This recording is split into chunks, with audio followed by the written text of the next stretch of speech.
아모스입니다. 구약성경 아모스 5장 14절 15절 두 말씀인데요, 구약성경 아모스 5장 14절 15절에 있는 말씀입니다. 함께 합독하시겠습니다. 읽어볼까요? 너희는 살려면 선을 구하고 악을 구하지 말지어다. 만군의 하나님 여호와께서 너희의 말과 같이 너희와 함께 하시리라. 너희는 악을 미워하고 선을 사랑하며 성문에서 정의를 세울지어다. 만군의 하나님 여호와께서 혹시 요셉의 남은 자를 불쌍히 여기시리라. 아멘. 아멘. 서로 한번 인사합시다. 하나님의 은혜가 당신에게 임하기를 원합니다. 하나님의 은혜가 당신에게 임하기를 원합니다. 한 번 더, 하나님이 당신에게 복 주시기를 원합니다. 하나님이 당신에게 복 주시기를 원합니다. 아멘. 요즘 그 성격 유형 검사를 많이 합니다. 대표적인 게 MBTI인데요. 해보신 분들은 이제 자기 성격이 뭐 이거다 알 수 있겠지만, 저도 해보니까 ESTJ, 뭐 그런 게 있더라고요. 막 그렇게 막 나눈 거 있고, 요즘은 또 폭삭 속았수다 있잖아요. 거기에 캐릭터의 어떤 성격인가를 또 저도 해봤어요. 뭐 시켜서 해봤긴 해봤는데 양관식이 나오더라고요. 양관식은 그냥 희생하는 그런 가족을 위해 희생하는 거였는데, 아무튼 이렇게 그 여러 성격들을 몇몇 가지 유형을 가지고 통계적으로 설명하는 것인데요, 혈액형도 있잖아요. A형, B형, AB형, O형, 이 네 사람이 식당에서 밥을 먹었대요. 밥을 먹고 있는데 갑자기 AB형이 숟가락을 집어 던지면서 확 나가버리더라는 거예요.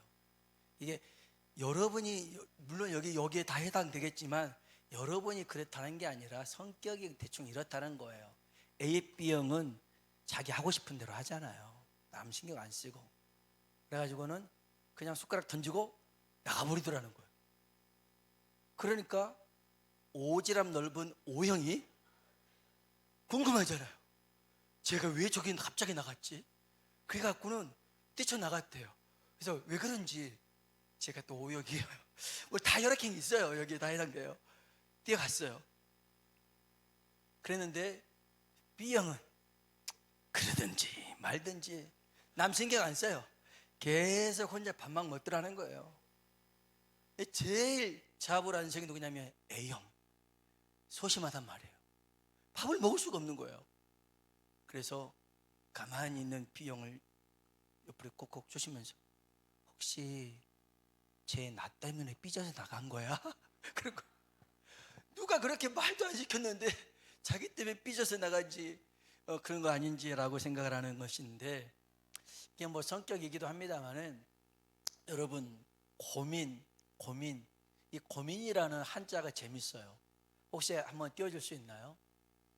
고민을 한자로 이렇게 씁니다. 여기 이제 괴로울 고자에다가 번민할 민자입니다. 좀 보이시죠? 우리 쓸 거라고도 하는데, 이 번민할 민자가 웃겨요. 문자에다가 그 문 아래에다가 뭐가 있어요? 마음이 있어요. 마음이. 그러니까 괴로운 문에 들어가지도 않고 나가지도 않고 거기 안에 그 마음을 두고 있으니까 매일 스트레스를 받는 거예요. 매일 고생하는 거예요. 여러분, 마음을 괴로운 문에 두지 말고 하나님께 두며 살아가길 주의 이름으로 축복합니다. 우리 주님이 그랬단 말이에요. 너희는 마음에 근심하지 말라. 고민하지 마라. 네 마음을 내게 두라는 거예요. 그러면 평안함을 얻게 될 줄로 믿습니다. 한번 따라 합시다. 살기 위해 선을 구하라. 우리가 선을 구해야 되는 이유가 뭘까요? 살기 위해서 그렇습니다. 살기 위해. 술을 좋아하고 담배를 좋아하는 사람이 있습니다. 몸이 안 좋았어요. 병원에 갔더니 의사 선생님이 그럽니다. 당신의 간이 죽어가고 있어요. 살기 위해서는 술과 담배를 끊으세요 라고 한 거예요. 술, 담배 끊어야 돼요? 말아야 돼요? 끊어야겠죠. 살기 위해서는 술, 담배를 끊으라고 했으니까. 근데 이 사람이 그래요. 제가요, 술을 너무 좋아해요. 담배를 너무 좋아해요. 어떻게 해야 되죠? 의사 선생님 그래요. 끊어야 돼요. 살려면 끊어야 돼요. 죽으려면 뭔 짓을 못합니까? 살려면 끊어야 되는 거예요. 여러분, 아무리 내가 좋아해도, 아무리 내게 즐거움이 있어도 죽는다면 소용없는 거예요. 살기 위해서는 끊어야 됩니다. 오늘 우리가 읽었던 아모스 5장에 보면 하나님이 우리 보고 살아야 된다 말씀하십니다. 뭐 해야 된다고요? 살아야 된다. 살아야 된대요. 그래서 그 사는 길이 뭐냐? 회개하는 길입니다. 회개가 뭘까요? 악을 버리고 선을 행하는 것입니다. 아모스 5장 14절 볼까요? 같이 한번 읽어봅시다. 너희는 살려면 선을 구하고 악을 구하지 말지어다. 만군의 하나님 여호와께서 너희의 말과 같이 너희와 함께 하시리라. 아멘, 아멘. 하나님이 함께 하기를 원하십니까? 하나님이 함께 하기를 원한다면 너희의 말과 같이 선을 구하고 악을 구하지 말라는 겁니다. 여러분, 회개는 하나님과 함께 하도록 만드는 길인 줄로 믿습니다. 하나님은요, 악한 자와 함께 하지 않으십니다. 그러면 우리가 악을 버리지 않고 살면, 그대로 살면 어떤 일이 벌어질까요? 아모스 5장 1절로 3절입니다. 천천히 읽어봅시다. 이스라엘 족속아, 내가 너에게 대하여 애가로 지은 이 말을 들으라. 처녀 이스라엘이 엎드려졌으며 다시 일어나지 못하리로다. 자기 땅에 던져지며 일으킬 자가 없으리로다. 주 여호와께서 이와 같이 말씀하시되 이스라엘 중에서 1000명이 행군에 나가던 성읍에는 100명만 남고 100명이 행군에 나가던 성읍에는 10명만 남으리라 하셨느니라. 아멘. 하나님이 그래요. 1절에 내가 너에게 대하여 애가로 지은 말을 들으라는 거예요. 애가가 뭡니까? 슬픈 노래입니다. 왜 슬퍼요? 불행한 일이 생기니까, 괴로운 일이 생기니까, 힘든 일이 생기니까 애가를 부르는 거 아니겠어요? 여러분, 하나님은 우리 인생을 애가로 부르도록 만들지 않았어요. 제 대신 화관을, 슬픔 대신 희락을, 근심 대신 찬송의 옷을 입도록 하나님이 우리를 만드신 줄로 믿습니다. 그러면 우리 인생이 애가가 아니라 창가가 돼야 되지 않겠어요? 그러려면 악을 버려야 됩니다. 악을 버려야 돼요. 그렇지 않으면 여기 2절에 봤더니 처녀 이스라엘이 나오잖아요. 이거는 운유적인 표현인데 한 번도 실패하지 않는, 한 번도 접어지 않는 상태가 처녀 이스라엘이었습니다. 누구랑 싸워도 한 번도 지지 않아요. 그러니까 100번 싸우면 100번 이긴 사람이었어요. 1000번 싸우면 1000번 이기는 상대였어요. 얘는 절대 나를 이길 수가 없는 그런 존재였는데 어느 날 얘한테 내가 주먹 한 방을 맞았어요. 그러는데 이 한 방을 먹고 쫙 뻗어버렸어요. 뻗어버렸는데 나는 도저히 일어날 힘이 없어요. 더 문제는 내 곁에서 나를 일으켜줄 사람이 없더라는 거예요. 악을 계속 범할 때 나타나는 현상이라는 거예요. 여러분, 세상에서 슬픈 인생은 실패한 인생이 아니에요. 넘어진 인생이 아니에요. 쓰러지고 넘어졌을 때 내 곁에 사람이 없고 나를 일으켜줄 사람이 없는 인생이 실패한 인생, 슬픈 인생이라고 할 수가 있어요.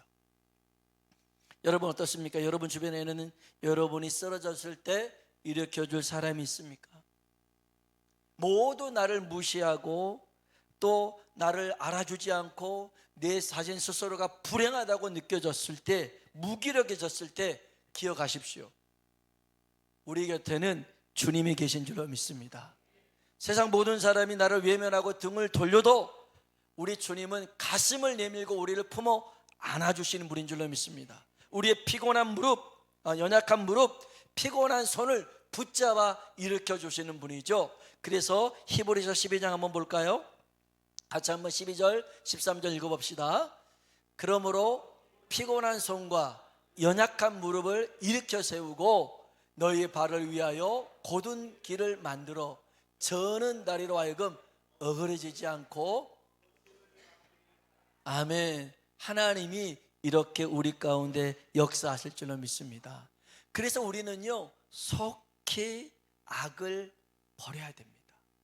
버리지 않으면 애가의 인생이 되고, 버리지 않으면 한 방에 나가 떨어지는 사람이 됩니다. 그리고요 더 문제는 모든 것을 잃게 되는 것이죠. 읽기 전에 깨닫고 돌아와야 됩니다. 3절 한번 다시 봅시다. 3절 읽어볼까요? 주 여호와께서 이와 같이 말씀하시되 이스라엘 중에서 1000명이 행군에 나가던 성읍에는 100명만 남고 100명이 행군에 나가던 성읍에는 10명만 남으리라. 아멘. 1000명이 살던 마을에 100명밖에 살지 못한다. 100명이 살던 마을에 10명밖에 살지 못한다. 이렇게 확 줄어버린 거예요. 근데 이거는 우리에게 잘 와닿지 않아. 현실감이 없어요. 이렇게 설명하면 돼요. 월급 1000만 원 받던 사람이 갑자기 100만 원으로 줄어요. 월급을 살아요, 못 살아요? 100만 원 받던 사람이 10만 원으로 줄어드는 거예요. 점점 잃게 되는 거예요. 전부를 잃기 전에 서둘러 죄악을 정리해야 될 줄로 믿습니다. 죄악이 뭡니까? 간단합니다. 우리가 도둑질하고 거짓말하고 이런 것들 다 죄죠. 그런데 그 뿌리가 뭐냐면, 그 죄악의 뿌리는 하나님을 신뢰하지 않는 겁니다. 하나님을 신뢰하지 못하니까 내 마음대로 하는 거예요. 내 결정대로 하는 거예요. 사사기, 그 시대가 영적 암흑기 아닙니까? 영적 암흑기의 결론이 뭡니까? 사사기 맨 끝장 끝절에 이렇게 나옵니다. 이때 이스라엘에 왕이 없으므로. 왜 왕이 없어요? 하나님이 왕인데 왕으로 인정하지 않는 거예요. 자기 소견에 옳은 대로 행하니라. 여러분, 우리는요 우리의 소견에 옳은 대로 사는 사람이 아니에요. 하나님의 말씀대로 사는 사람인 줄로 믿습니다. 근데 하나님의 말씀을 믿지 못하는 게 뭐예요? 나는 너무 조급하단 말이에요. 이 문제가 너무 급한데 하나님이 더디 역사하시는 것 같아요. 여러분, 하나님의 약속을 기다리지 않고 조급하게 행동하는 것이 우리의 죄악일 수 있어요. 그런 여러분, 하나님을 굳게 믿고 하나님의 약속을 굳게 믿고 나아가는 믿음의 사람 되길 주의 이름으로 축복합니다. 그러기 위해서 하나님께서 우리에게 살 길이 있다. 네가 이런 악을 저질러도 네가 살 수 있는 길이 있는데, 그 길이 뭐냐면 아모스 5장 4절 5절입니다. 읽어볼까요? 여호와께서 이스라엘 족속에게 이와 같이 말씀하시기를 너희는 나를 찾으라. 그리하면 살리라. 베델을 찾지 말며 들어가지 말며 부엘세바로도 나아가지 말라. 길갈은 반드시 사로잡히겠고 베델은 비참하게 될 것임이라 하셨나니. 아멘. 하나님이 말씀하신 게 뭡니까? 따라합시다. 나를 찾으라. 나를 찾으라. 그리하면 살리라. 아멘. 사는 길이 있어요. 누구를 찾으면 돼요? 하나님을 찾으면 됩니다. 하나님 찾으면 돼요. 우리에게 닥친 고난과 환난과 재앙 가운데서도 살 수 있는 길은 하나님을 찾는 길입니다. 하나님을 찾을 때 어떻게 찾아야 되냐면, 여러분, 어떤 건물에 불이 났어요. 불이 확 일어나고 있어요. 그때 해야 될 게 뭡니까? 비상구를 찾아야 될 거 아니겠어요? 어디에 이 여기에서 빠져나갈 수 있는 그 탈출구를 찾아야 될 거 아니겠어요?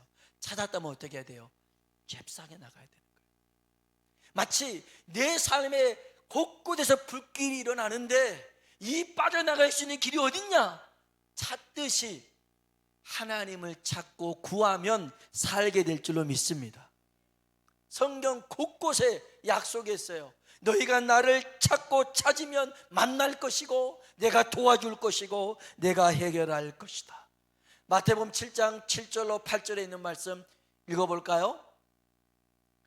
구하라 그리하면 너희에게 주실 것이요 찾으라 그리하면 찾아낼 것이요 문을 두드리라 그리하면 너희에게 열릴 것이니. 그 다음에요? 없어요? 여기까지만. 그 다음엔 저보고 읽으라고. 구하는 이마다 받을 것이요 찾는 이는 찾아낼 것이요 두드리는 이에게는 열릴 것이니라. 아멘. 하나님의 약속이, 우리 주님이 구하면 주겠대요. 찾으면 찾을 수 있대요. 두드리면 열린대요. 근데 왜 안 하십니까? 왜 살 수 있는데, 왜 사는 길을 여기 있음에도 불구하고 왜 가만히 있냐 이거예요. 예레미야 29장 13절은 이렇게 말씀하고 있어요. 같이 한번 13절 읽어봅시다. 너희가 온 마음으로 나를 구하면 나를 찾을 것이요 나를 만나리라. 아멘. 온 마음으로 나를 구하고 찾으면 하나님이 만나 주겠다는 거예요.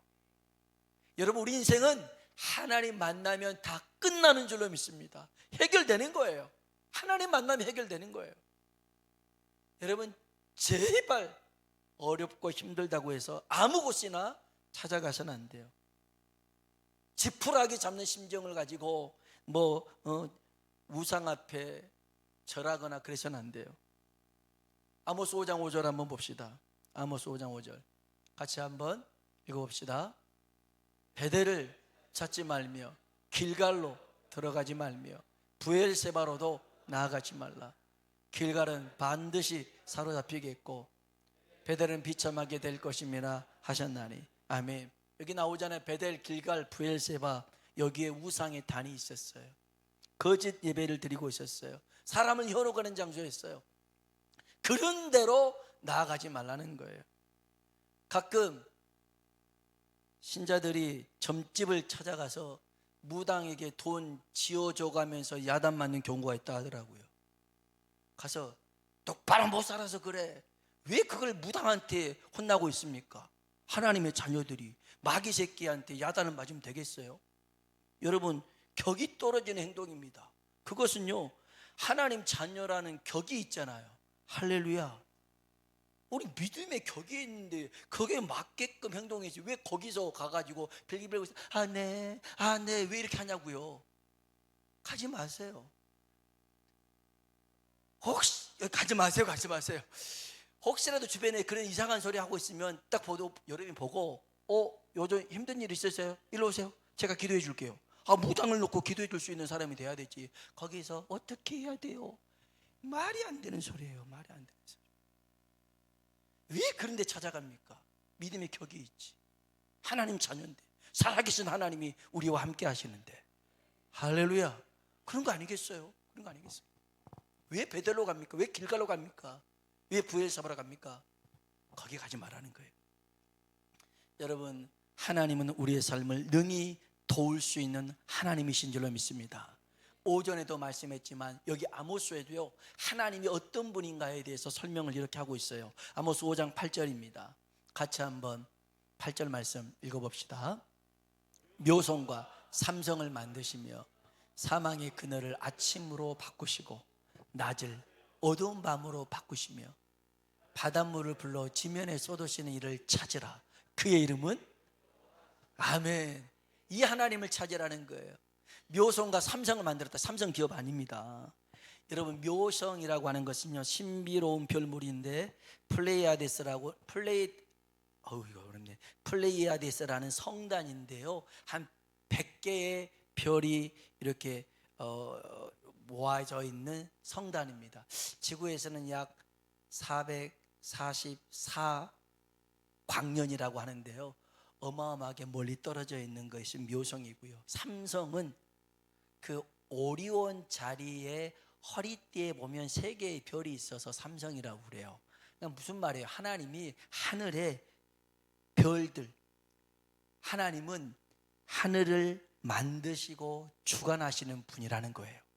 묘성과 삼성을 만드시고, 그 다음에 보니까 사망을, 여기 보니까 사망의 그늘을 아침으로 바꾸시고, 이 말이 무슨 말입니까? 하나님은 시간을 주관하시는 분이고, 또 바닷물을 불로 지면에 쏟으시는 이 자연을 다스리시는 분. 여러분, 하나님은 우주를 다스리십니다. 시간을 주관하시고, 또 만물을 하나님께서 주관하시는 분인 줄로 믿습니다. 그 하나님을 믿는 우리라면 이제는 우리가요, 하나님 앞에 나아가서 모든 악을 버려버리고 하나님의 돕는 힘을 얻어서 세상 가운데 하나님의 영광 나타내며 살길 주의 이름으로 축복합니다. 우리가 악을 털어내고 선을 행해야 될 장소가 두 군데가 있습니다. 하나는 성전입니다. 어디라고요? 성전. 여러분, 성전에서 우리가 신령과 진정, 영과 진리로 예배를 드려야 됩니다. 여러분, 성전은요, 하나님을 예배하는 곳인 줄로 믿습니다.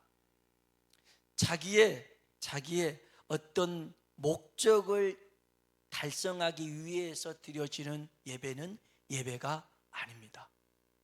그 목적이 돈을 위한 것도 예배가 아닙니다.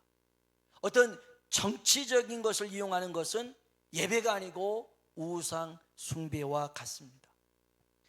이런 예배를 드리는 성전이 있다면 우리가 해야 될 게 뭡니까? 예수님과 같이 성전을 뒤집어 엎어야 됩니다.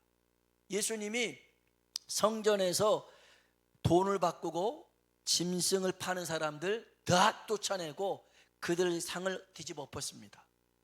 그리고 하신 말씀 뭡니까? 내 아버지의 집은 만민이 기도하는 곳이다, 예배하는 곳이다. 이따위껏 파는 데가 아니라는 거예요. 강도의 소굴을 만들지 말라는 거예요. 여러분, 우리가 선을 행하고 악을 털어버려야 될 곳은 성전입니다. 성전에서 오직 하나님만 예배해야 될 줄로 믿습니다. 우리 교회가 하나님의 말씀과 기도로 충만한 하나님 임재 가득한 곳 되길 주의 이름으로 축원합니다. 또 하나가 있습니다. 성문에서 우리는 선을 행해야 됩니다. 아모스 5장 10절 한번 볼까요? 아모스 5장 10절 읽어봅시다. 너희의 허물이 많고 지약이 무거움을 내가 아노라. 너희는 의인을 학대하며 뇌물을 받고 성문에서 가난한 자를 억울하게 하는 자로다. 아멘. 성문에서, 성문이 뭡니까? 삶의 터전입니다. 삶의 현장입니다. 교회만이 아니라 교회에서는 믿음이 있는데 내 삶의 현장에서는, 성문에서는 악을 행한다면 그것은 바른 신앙이 아닙니다. 위선적인 신앙입니다. 그래서 성문에서, 내 삶의 현장에서 선을 행할 줄 알아야 됩니다. 그래서요, 다시 한번 15절 말씀 봅시다. 15절 읽어볼까요? 너희는 악을 미워하고 선을 사랑하며. 성문에서, 어디에서 정의를 세워야 돼요? 성문에서 정의를 세워야 됩니다. 내 삶의 현장에서, 터전에서 정말 정직하게 진실하게 살아갈 때 바로 그것이 하나님 앞에 선을 행하는 일이고 복을 받는 일인 줄로 믿습니다. 오늘 우리의 삶에 이런 변화의 역사가 일어나길 주 예수의 이름으로 축원합니다. 같이 한번 찬양.